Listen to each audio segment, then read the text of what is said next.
Ano, pagka may time ako, one and a half, kapag gusto ko lang kasi ano, pero kasi may pag ngayon hindi.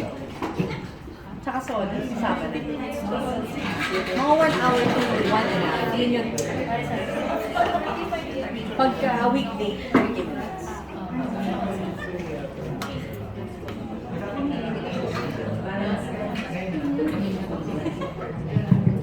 Good morning! Parang hindi nag-lunch. Good morning!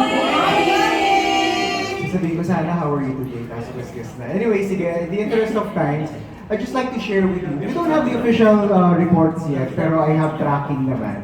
And I usually provide it to your senior leaders. But first of all, let me congratulate everyone for growing. Di ba nag-grow tayo versus last year?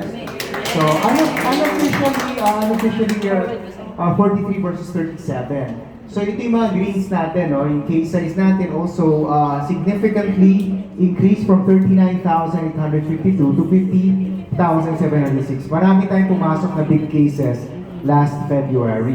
And also another one, yung activity ratio. Guys, pinapalakpakan yan. Alright? Sa buong Central, itong region lang na to ang naka 31%. Alright? Tayong higher sa Central. Alright?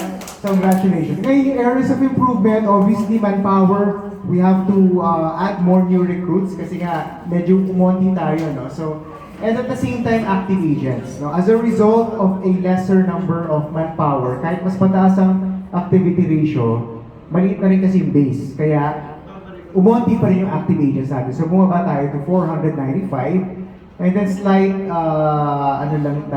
decrease in case productivity from 1.82 to 1.73, and of course, case count follows. Again, this is based on my personal tracking, so unofficial pa siya.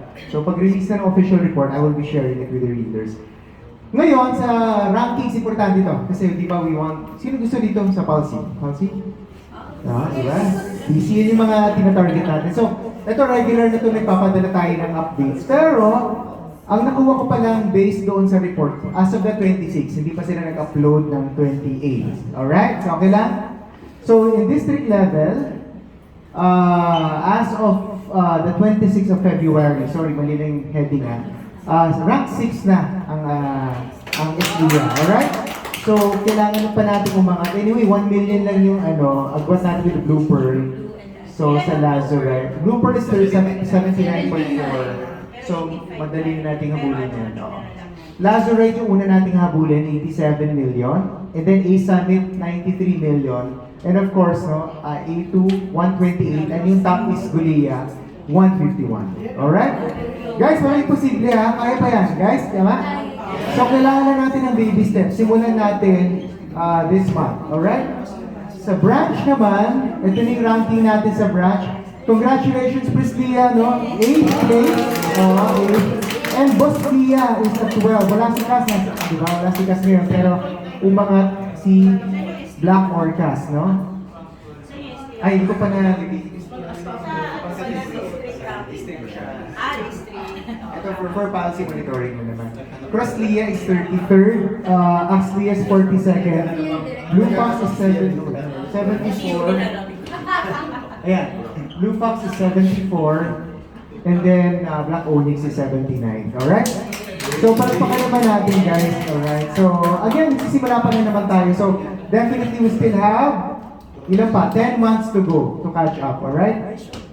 And then, unit manager naman. Congratulations, si Mac. Diyan Mateo, si Mac? Nasa Hong Kong. 6 ang ranking niya. And si Roma. Where's Roma? Wala rin. Okay, 11. Alright? So, top 20. Ano na? Kasi Zara J. Okay, sinama ko silang dalawa, si Sandy at si Zara. Bakit? Sila yung nasa 3 million. Okay? Oo. Sorry, nagkamali ako. So, ano lang siya? Nasa 3 million level.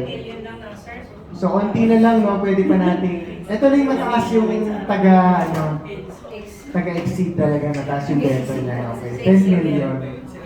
Kaya kailangan mag-close yung PMF, di ba? Gusto yung umangat yung ranking nyo, mag-close kayo ng maraming 50 million na PMF. Alright? Okay, in terms of the, wala kasing nilalabas pa, kanina nga nag-uusap kami ni Cass, wala pang nilalabas na incentive for March. Ang meron pa ng tayo is RHC. Nakita niyo na ba yung memo for RHC? So clear naman, no? Clear naman that it will run for 1 year. 12 months na siya ngayon. Hindi na siya katulad before na quarter because Asian naman siya. When you talk about Asian, hindi yan yung Cebu, hindi Asian Cebu. Kasi may tatanong Cebu daw. So Asian country siya. And then, ito lang yung mga gates natin. Months 1 to 3, 3 ONUL cases. Then months 4 to 6, 6 ONUL. And then months 7 to 12. Dito na magkakaroon ng accumulated APE, 600,000 by end of the 12 months. Plus 12 ONUL cases. So to cut the story short, no 0 month lang. Okay? Walang 0 month dapat. So make sure lang na mag-qualify yung ating mga rookies. For the leaders, wala pa. When you say low zero, sir, 36K, please. Hindi. Actually, any naman eh. Any OLUL. Kapag PA nga lang, may cumulative na 40,000. Pero pag OLUL, pag 40, pero pag other products, Also, kahit 24K. yes. Kahit 24K, it's okay. Basta no 0 month. Tapos month 1, yung coding month is free month. Okay? Yung Yes. question ko, ST, halimbawa, kasi yung January na po, so free month yun. Ito, pakita ko sa'yo, may ano tayo, schedule tayo dito sa last slide ko. Alright? Sige, ay, balikan kita dyan. For leaders lang, para maging builder, kailangan may, Laban na laban si Bay. for unit manager, 2 RHC qualifiers. Alright? For RHC coding batch. And then, home naman, 6 RHC qualifiers. Alright? Ito yung tanong mo, IV. Okay? Kung mapapansin nyo, late na kasi release yung RHC, right? So ang tanong, ano mangyayari sa January, February nating agents? Kasi the others follow eh. April, May, and start, month 1. Magpo-fall sila ng month 1 of April. Paano ST mo bebenta ka? Yun lang talaga. Para na-extend. I know. It works both ways eh. It works to your advantage or to your disadvantage. Pero ganoon na talaga siya design para na lang masimplify. So, lahat magma-month 1 ng April. Lahat yung na-code natin from the start of the year up until this month, doon na siya Pero ma-month ST, counted pa rin yung benta niya ng January. Month-on-month tayo. Actually, may advantage na rin siya kasi matagal na siyang nagbebenta. So, may edge na rin siya na... Oo. Hindi kasi it can work either no or against you. Ganun naman talaga eh. May mga rules talaga na hindi talaga perfect. Alright, may clarification ba sa RHC? Clear naman sa inyo?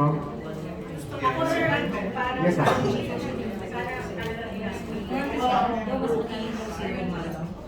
No 0 month talaga. Pero meron yung catch up yung ST.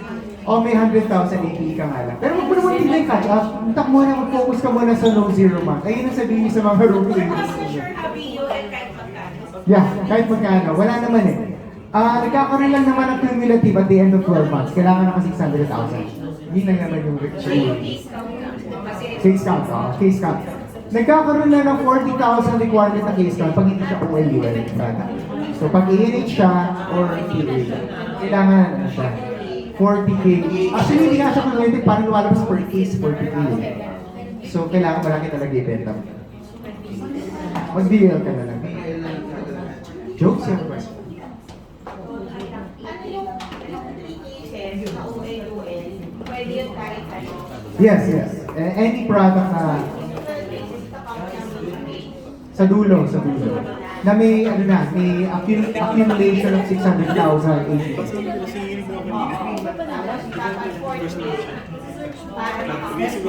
Yes, pag hindi oily ang product. Yeah.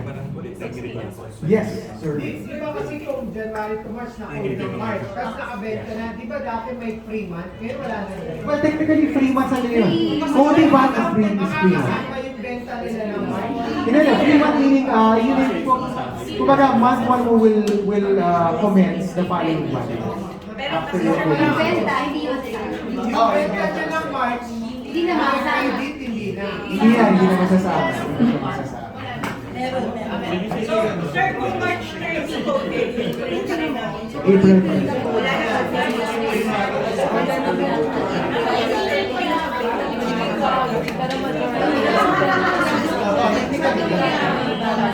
First month ko eh. Wala, naka-code. Pero sir, sana pwede i-consider. Ano, free. Dati kasi order kasi Oo, kasi dati, parang, di ba may, kunwari April na code, bento nyo na April counted. Oo, counted Oo, na. kahit na May pala nasa start yung first month niya technically. Para ma-activate na agad. Bakit tinanggal?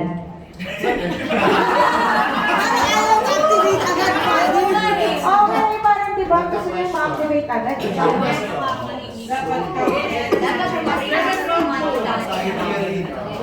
Saka kasi, Pwede pa kaya? Oo, baka. baka sa totoo lang yun, that's also give the opportunity na mawala tayo ng benta doon sa Actually, oo. To be honest, naiintindihan ko yung point na to ah. Kaso nga lang, again it affects two parties eh. Paano naman yung perspective ibang leader? Ano niya lang SD, kukukuha na yan. Definitely walang benta yan. So may ganun din kasing perspective. So they're trying to marry the two perspectives eh. Both ways, kung ano niya, bago siya.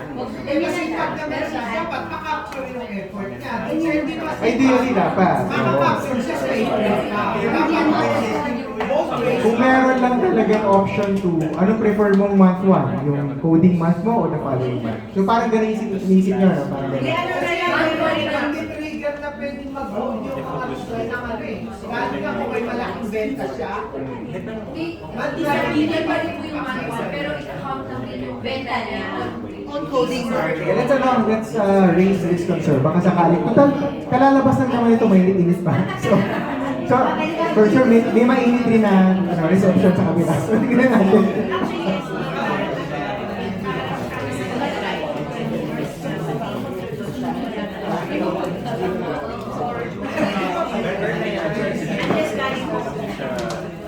Sige, let's see guys, balikan ko kayo ha. Babalikan ko kayo because I'm sure hindi na naman kayo bibigyan yung suggestion. The other leaders as well. Alright? Yes, jokes. Gusto ko lang maintindihan yung recognition. This one. Ito, tama ba? Dito, at least free. Para mag-qualify ka pa rin. Yes, di ba? yes. Pero ma-awardan ka lang kung naka-4. Yes, kapag meron lang requirement dito 100,000, tapos 40,000. Tapos dito, naka-6 ka dapat. Tapos ito, pag naka-6 ka, from month 1 to 6. Yung parang additional pang mga nurse. Trolley, tsaka 1,000 pocket money. For every may 1,000. Ito, at the end of month,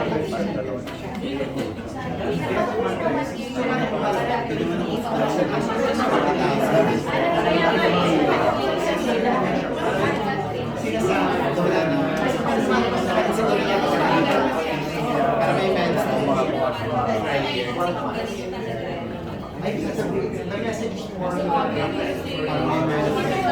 Ibig sabihin, kasi para ma-explain din namin, parang, oo, ang complicated kasi nito versus what we have right now eh. So, kailangan lang namin maintindihan. Diba dito pag naka-anim, diba?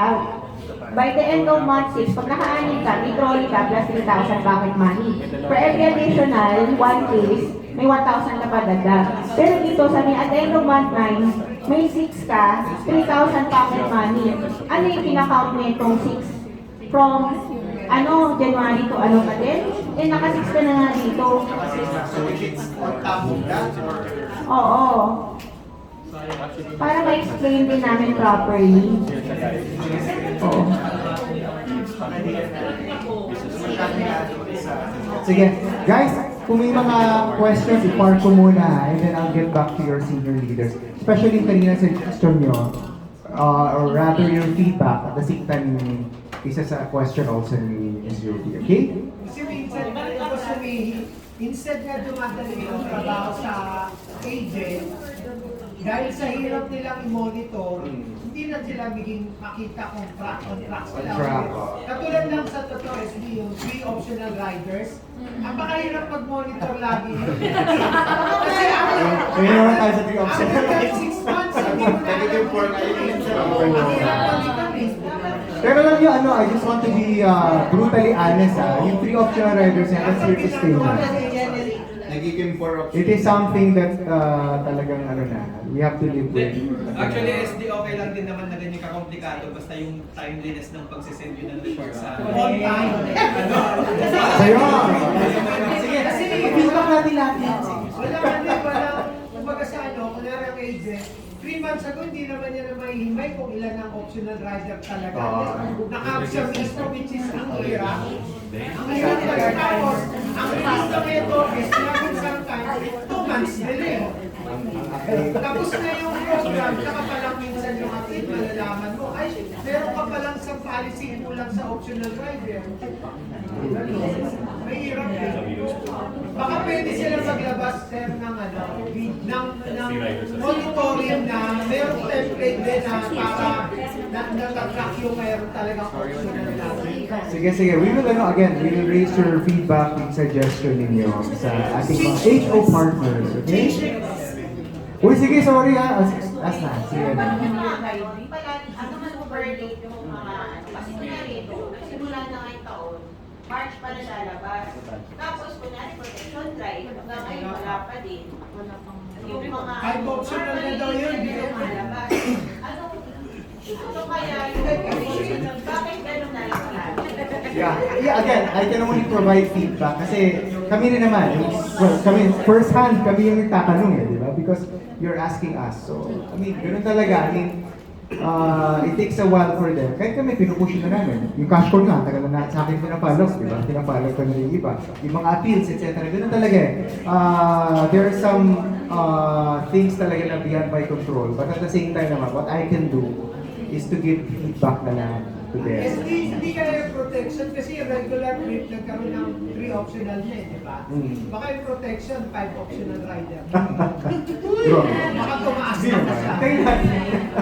Basta sabi naman by... Protection drive yun itong regular may optional rider eh. So expecting na baka mas marami logical. Tingnan lang natin, let's wait, let's cross the bridge when we get there. Kaya na namin yung na-brought up, boss, kasi nagbenta na ng January to March, baka mamaya, may mga sobrang riders na mataas na yung kailangan, number of riders, na hindi na nila agad na ibenta kasi hindi sila aware sa requirement. I understand, no? Kasi late na. Late because of the late release of the memo. Sige, anyway siya. Kina-follow ko yung sa mga ano natin, sa mga approvers natin. Alright. Guys, okay lang. After me kasi I would like to introduce yung ating bagong recruitment officer. Okay na sa inyo? Yes. You've met this person sa, ano, di ba, sa TG. Pero now we will be meeting him in person, no? Of course, ang ating ever reliable at napakasipag na recruitment officer. Let me welcome. Parang naman natin si Mr. Terrence. Ano yung last name niya? Ano yung last name niya? Terrence. So, si Terrence na siya yung kapatid ni Mimi So. Ay, basta bakasyon, sir.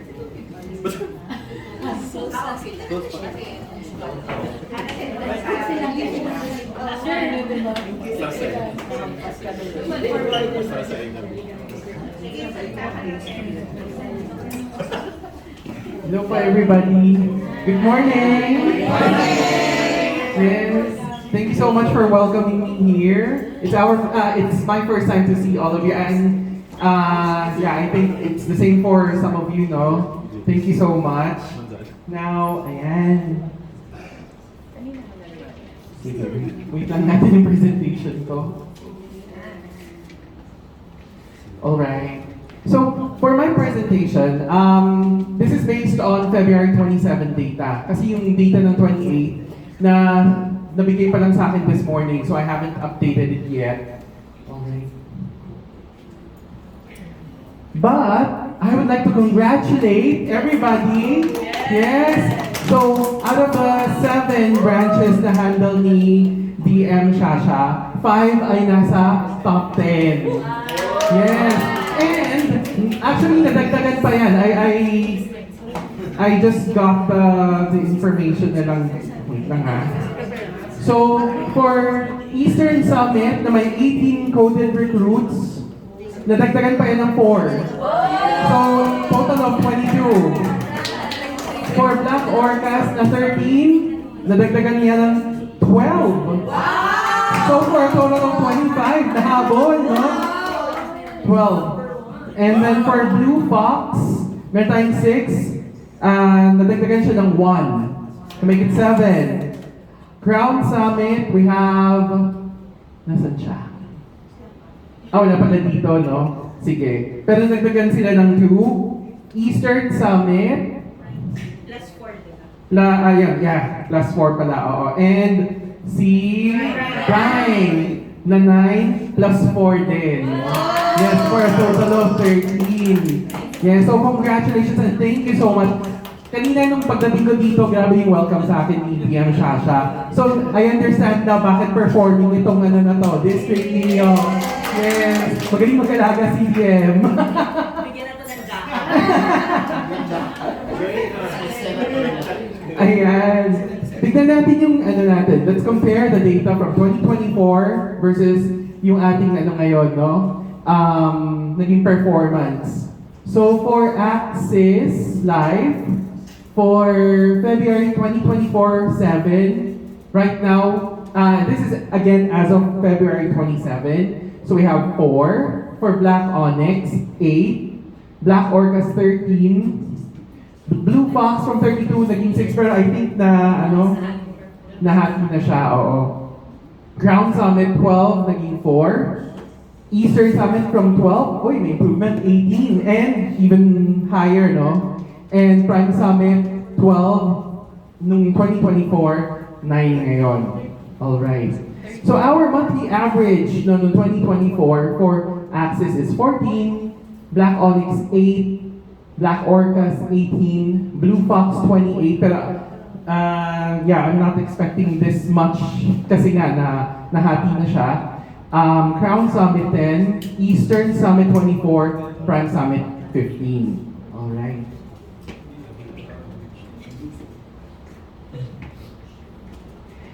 And for our units na may mga coded na more than, actually, I wanted to check kasi ang target per unit is 2. Just 2. I understand kasi syempre, when you recruit, you would want to train the recruit. It takes time. Pag masyadong marami din, mahirap. Pero I'm hoping na pwedeng mas marami pa. No? And I'm also hoping na each unit magkaroon ng at least 2. Yes. Alright. So these are the units na meron na silang at least 1 coded. So here, for Black Orcas, no? For, yes, meron tayong 6 under UM Norlene Wong. Yes. And for Blue Fox, 5 for UM John Mateo. Yes.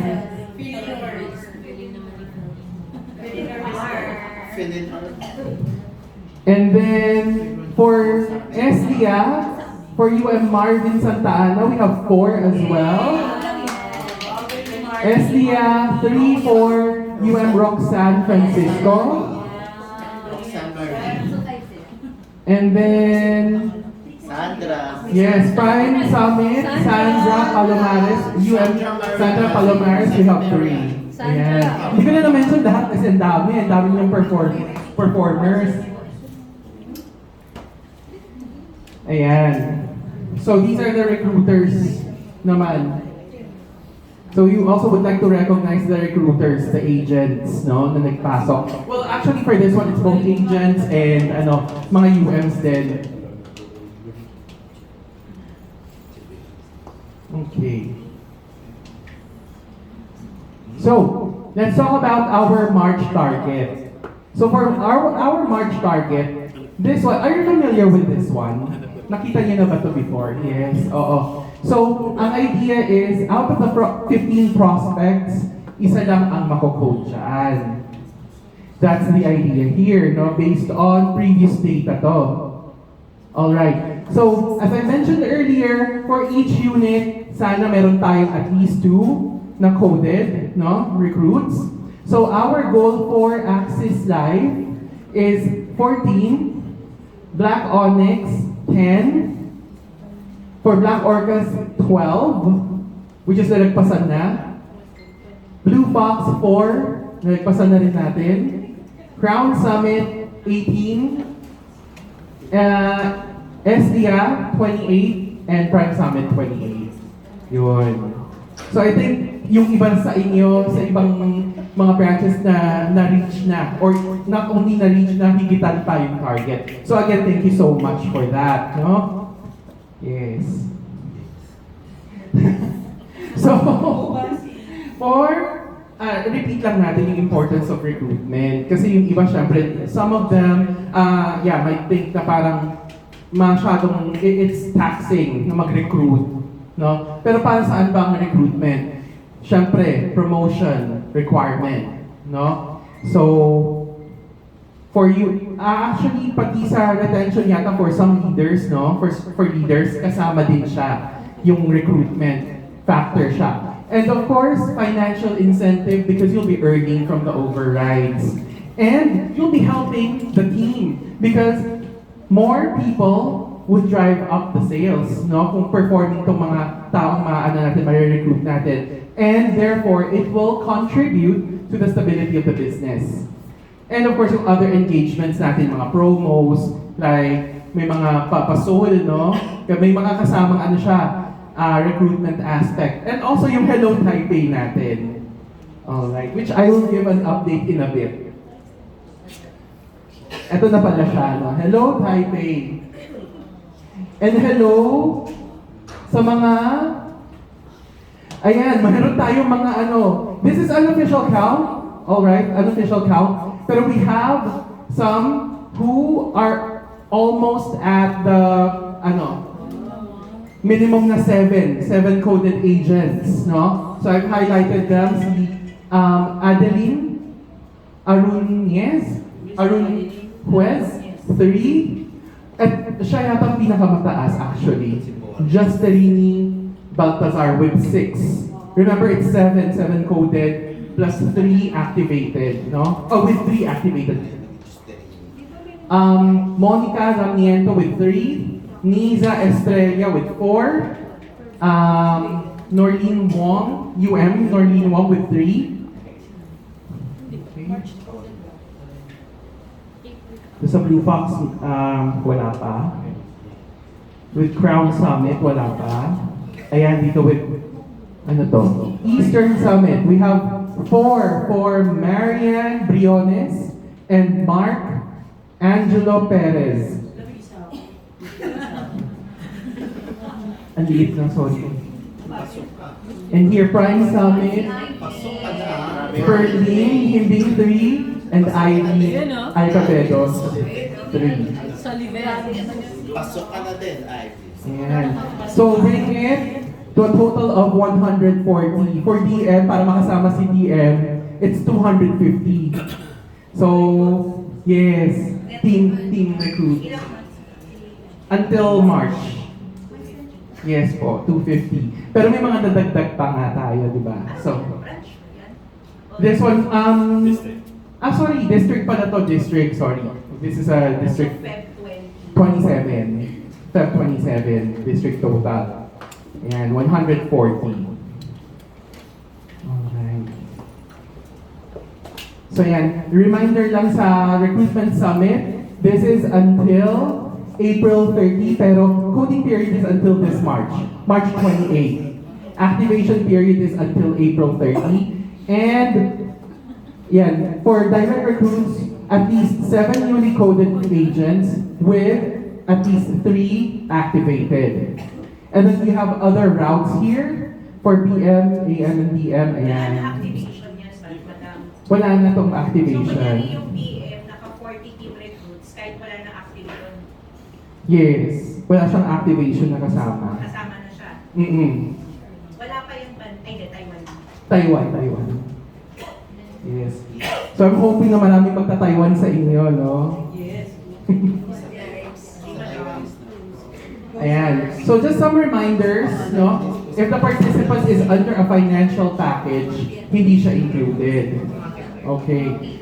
And if na-delist siya during the contest period, hindi rin siya may-include. Matatanggal siya dun sa count. And if the reinstatement date is less than 1 year from the delisting date, hindi rin siya may-include. Yun. So yung iba kasi, I think through Agent Diaries may updates, no? Yung iba kasi nagtatanong, bakit ito yung ano ko, coded ko, pero bakit ito lang yung nag-reflect doon? So may mga factors kasi. And I would also like to promote this, our Rise to Summit, which is all about recruitment. We will be having this one on March 19, Wednesday. So kung meron kayong mga agents or AUMs or mga leaders na gustong makinig, gustong matuto from other leaders in the industry, I would like to invite you to join this one. So again, March 19, Wednesday, on the 17th floor, Hive 2, Ayala North Exchange, 5:30 p.m. until 8 p.m. I'll be promoting this through our Telegram group then. Okay, so now, let's talk about some of the roadblocks to coding, no? So number one, syempre yung mga returns. Yan. Which I have been working with our branch ROs kung paano ba malalasen yung mga returns natin. Okay. So, number two is yung late submission. Actually, these two, yung number one and number two, kasi kapag late na natin sinabit yung mga requirements, tapos magkakaroon ng return, ang hirap magmadali, ang hirap maghabol. Which is actually what happened in February, towards the end of the month, no? So I would suggest everybody to submit yung, not actually to submit, pero i-collect na natin yung mga requirements ng ating mga recruits, no? Kahit hindi pa naman sila, let's say, nakakapasa, as early as nakapagbayad na sila for the exam, sana mag-start na tayong mag-collect. No? Para once na nakapasa na, tapos na ng ROP1, diretso na yan sa pa-code. Mabilis na. Yun. So, kayo ba, kailan tayo nagko-collect ng mga requirements? During exam. Ayan. After na mag-exam. Alright. So, pwede natin, it's okay, maaga-aga pa naman yun, no? Pero kasi once nakapasa na siya, mabilisan na yun eh. ROP na lang, tapos yun na, pwede na mag-submit. Yun. So, baka lang kulangin tayo ng oras. So, mas maganda kung kaya, earlier. Alright. And then for the ROP1, actually, ang daming branches na nagkaroon ng issue with this one kasi towards the end of February, naglabas sila ng schedule, wala nang, actually may isa lang, isang hybrid. Yes, on the 22nd, March 22nd. But this time, naglabas na sila ng additional. Yes, kinausap natin ng ang Blue Academy dyan kung pwede sila magdagdag ng additional, no? So meron tayo first week, and another one around the second week or third week of the month, and fourth week. Yan.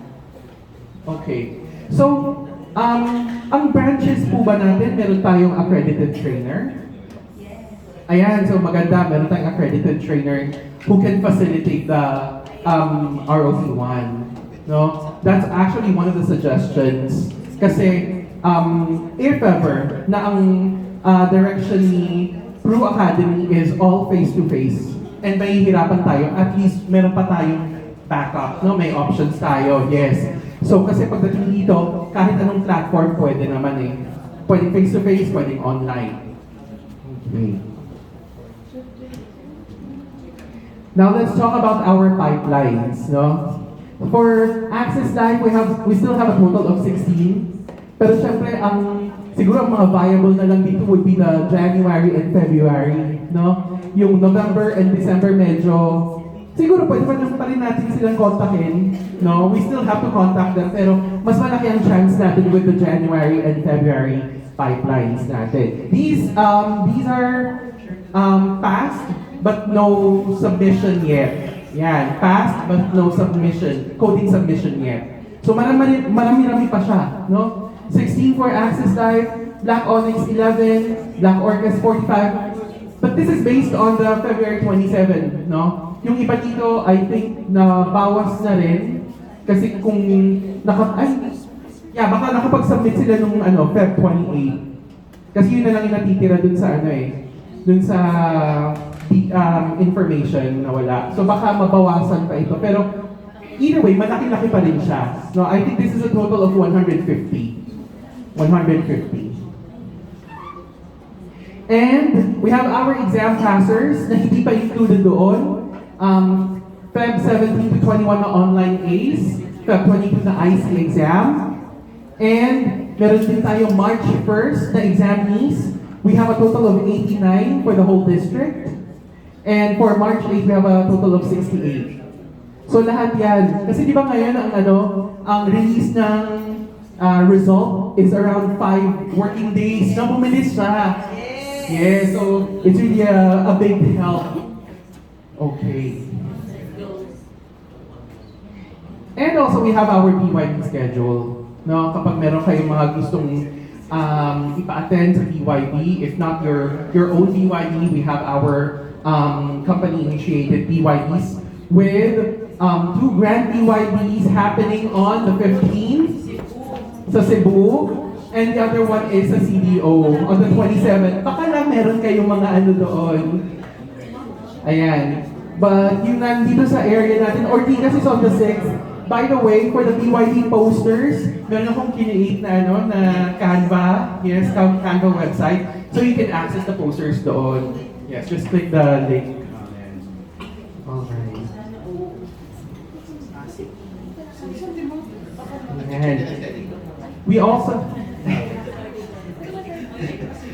Ayan. We also have our recruitment BYD support program or the co-funding program.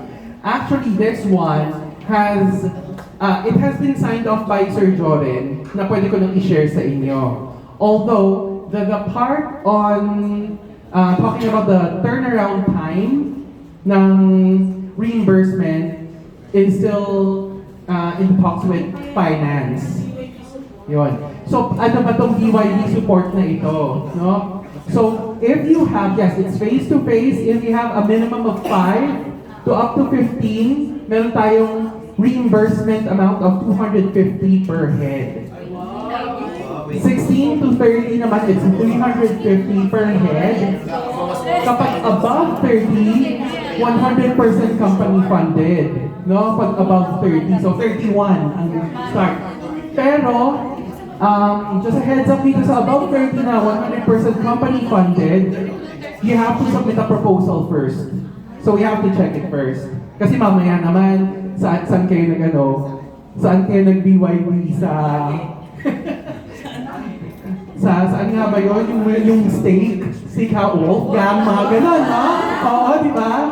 Hindi siya pwede 100% company funded.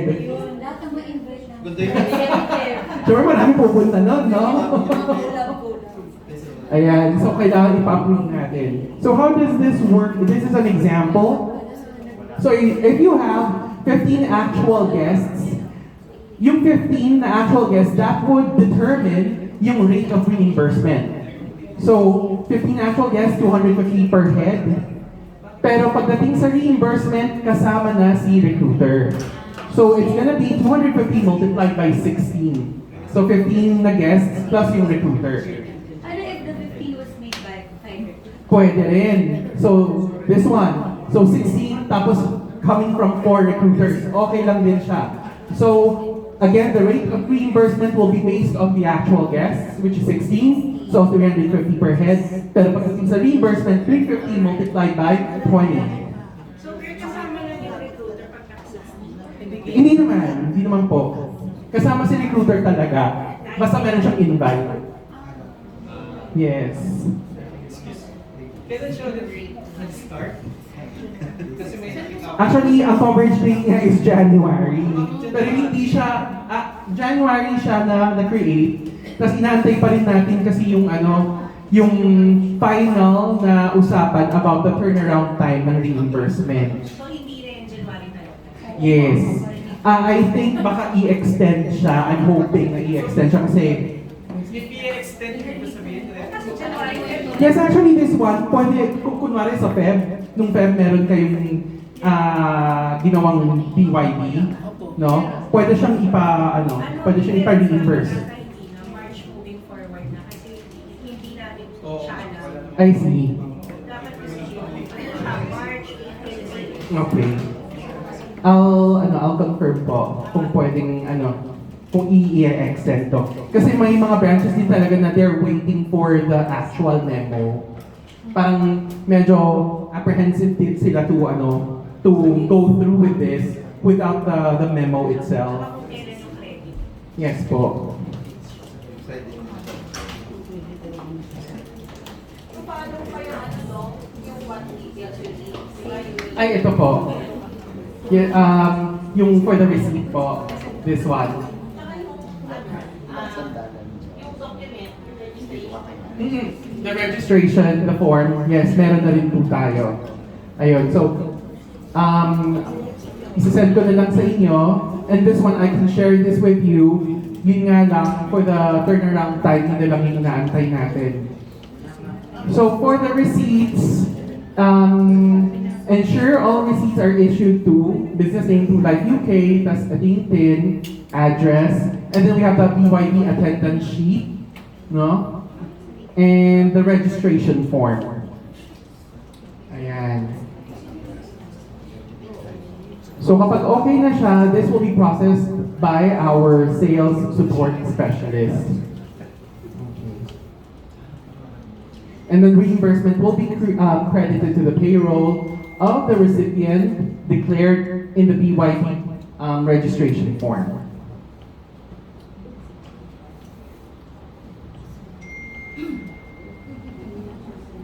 And of course, our code now pay later. Meron pa rin siya until the end of March, but I think it will be extended just like in the past years, no? Yes. May questions po ba tayo? This is actually the end of my slide. If you need to contact me, these are my details. Yes. Yes, kasi and then mas re-retake. So it takes ngayon sobrang tagal na schedule from the Yung sa ACE? Yes. Yes po. Yes, it takes... Kasi ang tagal mag-reply ni IC mismo. Yes. It's not actually only the problem of our sector, other sectors din. And unahan ko na rin po kayo, as of this morning, meron tayong 4 na examinees na hindi naka-receive ng email from IC. Yes, and we are following it up with IC.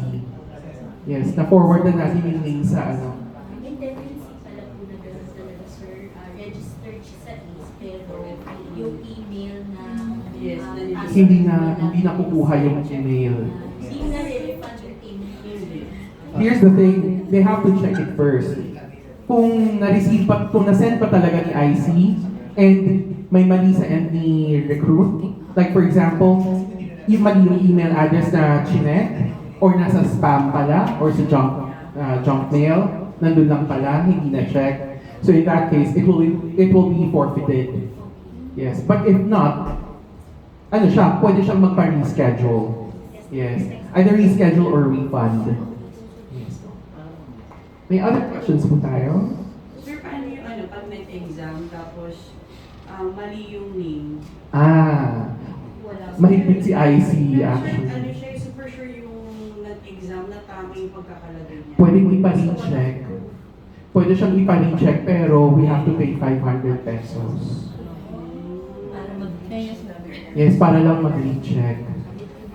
But then again, between 1,010 and 500, kung sure na sure naman, pwede natin i-recheck.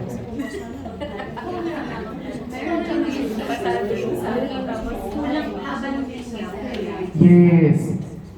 Yung may hyphen to na sinabihan, it has been raised with IC, no? And we are still checking kung anong response ni IC actually. Kasi according daw to the proctor, okay lang na hindi natapusin yung pangalan. Kasi dulo na. Yun. So they're still checking it.